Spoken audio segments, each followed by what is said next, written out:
Hi, and welcome to Infiniverse. I'm Daryl, your guide to the universe.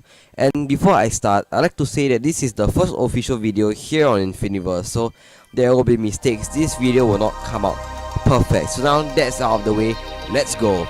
Today, let's start off Infinibytes with Earth, the only home we've ever known.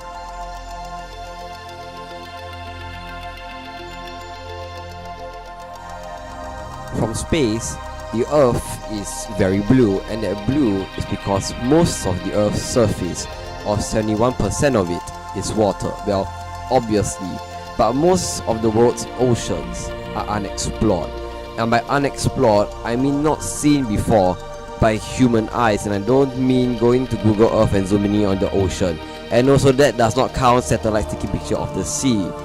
In fact, between 95 to 99% of the world's oceans are unexplored.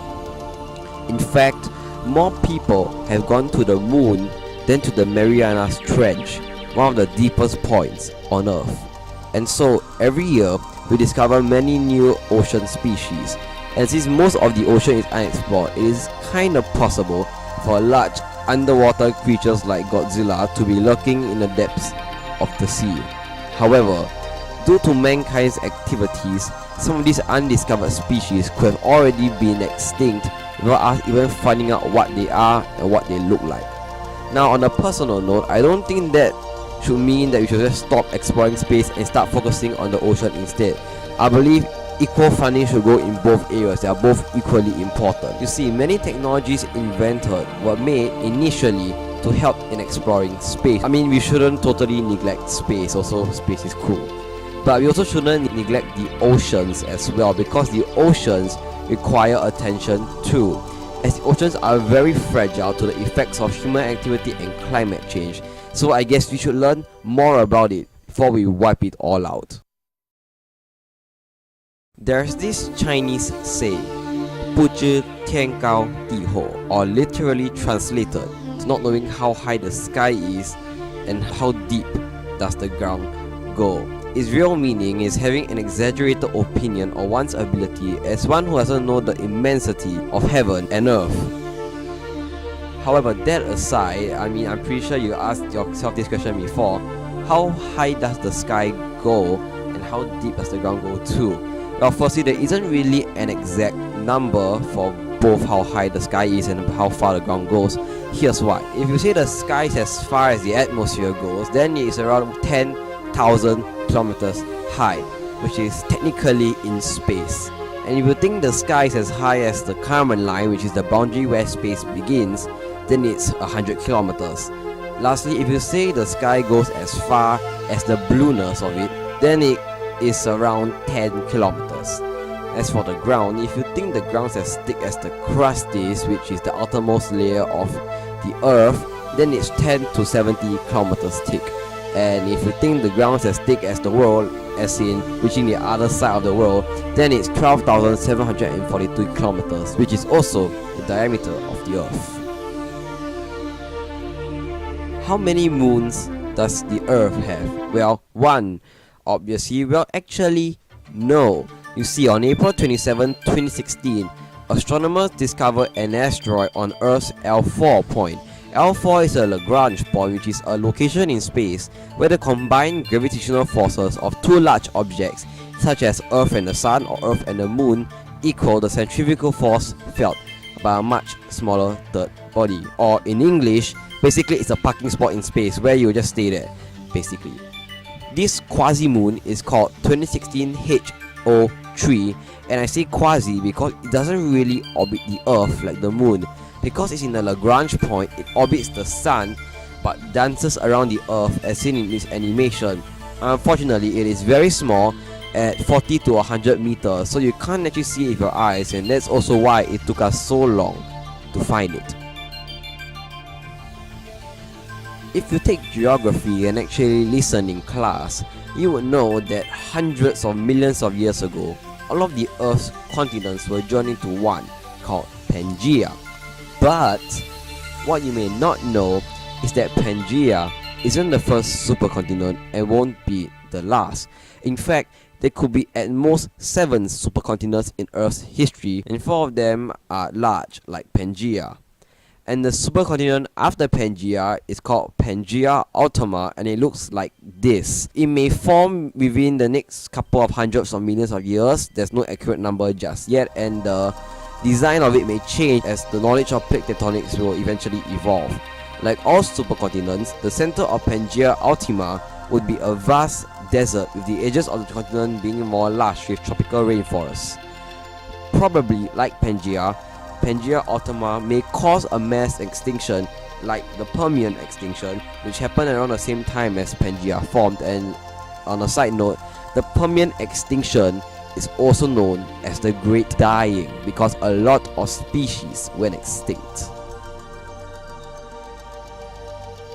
What shape is the Earth? Well, it's a sphere, right? Well, no, it is actually not, and it is not flat either. I'm looking at you, flat earthers. The Earth is an oblate spheroid. It's like a sphere that's not really a sphere, as it bulges at the middle and is flat at the poles. You know, a bit like a flattened sphere. The reason for this is the speed of the Earth's rotation. Earth takes 24 hours to rotate, or aka a day, and compared to other planets, that's actually very, very fast. For example, it takes 58 days. 1 day on Mercury is 58 Earth days, and 1 day on Venus is 243 Earth days. And due to Earth's very fast rotation, the planet bulges out at the equator by 21 kilometers. However, other planets like Jupiter and Saturn, which both have days as long as ours, also bulge out in the middle, however in a way more extreme manner. If we ain't obvious yet, humans are polluting the planet, polluting the air, land, sea, and space. Space, I hear you ask, and no, I'm not kidding. There are more than 500,000 pieces of debris orbiting the Earth right now, and that's just the ones we can track. The debris range from millimeters in length to over several meters in length, from paint flecks and foam to spent rocket stages and dead rockets, but most of them are millimeter size. Okay, so what? They are small, you say, but that's just the tip of the iceberg. Every piece of debris is orbiting the Earth at 28,159 kilometers per hour. And what else is orbiting the Earth? More than 1,000 satellites, and these satellites range from GPS to military to telecommunications, space telescopes like Hubble, and space stations like the ISS and Tiangong. The reason why the space junk is so dangerous is because they are traveling so fast, both relative to the ground and to the other satellites, and when they hit, they will cause massive damage. And with the way more than 500,000 pieces of space junk orbiting the Earth, the chances of getting hit is way higher than you think. Now, what is the Kessler syndrome, which is the title of this section? The Kessler syndrome is a collisional cascading effect proposed by the NASA scientist Donald J. Kessler in 1978, and it's a scenario in which the density of objects in low Earth orbit becomes so high that collisions between objects could cause a cascade where each collision generates space debris that increases the likelihood of further collisions. Basically the plot of gravity, if you can't understand what I'm saying. And this could not only kill all satellites, which also means no more GPS, satellite TV, and parts of the internet, but will also doom all of humanity to Earth, as the moment you reach orbit, you're gonna get destroyed by the debris.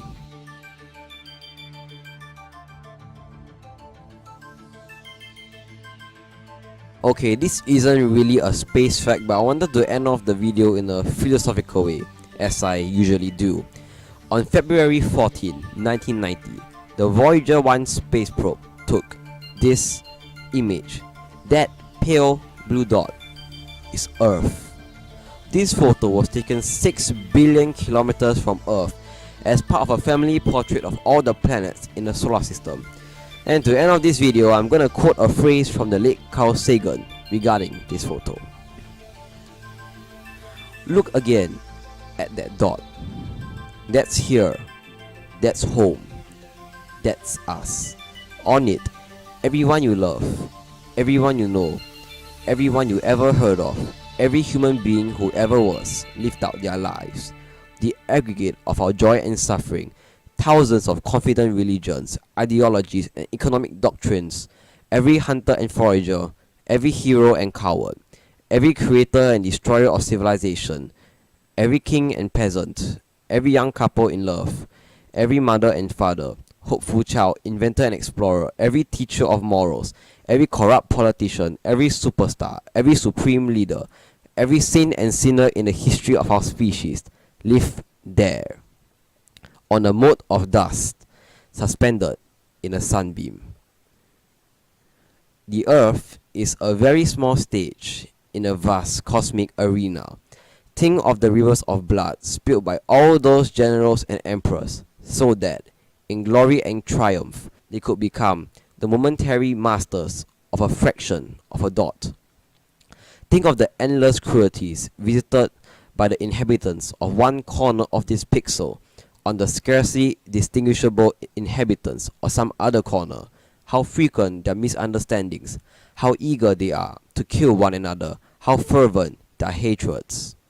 Our posturings, our imagined self-importance, the delusion that we have some privileged position in the universe, are challenged by this point of pale light. Our planet is a lonely speck in the great enveloping cosmic dark. In our obscurity, in all this vastness, there is no hint that help will come from elsewhere to save us from ourselves. The Earth is the only world known so far to harbor life. There is nowhere else, at least in the near future, to which our species could migrate. Visit? Yes. Settle? Not yet. Lucky or not, for the moment the Earth is where we make our stand. It has been said that astronomy is a humbling and character-building experience. There is perhaps no better demonstration of the folly of human conceits than this distant image of our tiny world. To me, it underscores our responsibility to deal more kindly with one another, and to preserve and cherish the pale blue dot, the only home we've ever known.